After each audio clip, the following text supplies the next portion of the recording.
নমস্কাৰ। আজি আমাৰ খুৰা ঘৰত ন খাবলৈ আহিলোঁ। ন খাবলৈ এয়া মাংস, ৰঙালাও, আলু, বৰ ভাজি বনাইছে। ইয়াতে মাছে আৰু শাকে আলু সতি জলকীয়া ভাজি বনাইছে। এয়া আমাৰ ৰান্ধনি পূৰা বনাই আছে ধুনীয়াকৈ। এইফালে দালি বনাইছে।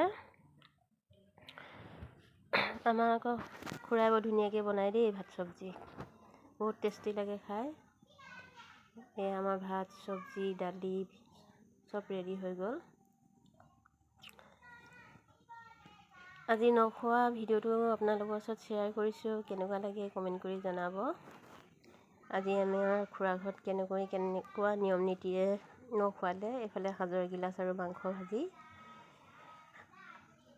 এয়া চবেই সাজৰ গিলাচ আৰু মাংস ভাজি লৈ মৃতকৰ শলিতা জ্বলাইছিলে। নখোৱা নিয়ম কৰিছিলে শলিতা লগাই। ইয়াতে দালি আৰু ভাত, মাংস ভাজি আৰু জলকীয়া ভাজি শাকৰ সৈতে মাছৰ সৈতে সকলোৱে মিলি আজি নসাজ খালোঁ। এনেকৈ খুব ভাল লাগিলে। ভাবিলোঁ আপোনালোকৰ আগতে ভিডিঅ'টো শ্বেয়াৰ কৰোঁ। আজি আমি ন খালোঁ বুলি। খুৰা ঘৰত বহুত ধুনীয়া লাগিলে ন খাই। আপোনালোকে বাৰু ন খালেনে চবেই?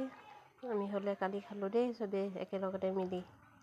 এইফালে সাজৰ আৰু ভাতৰ জুতিও ল'লোঁ লগতে। আজি ভিডিঅ'টো কেনেকুৱা লাগিলে লাইক এটা কৰিবলৈ নাপাহৰিব।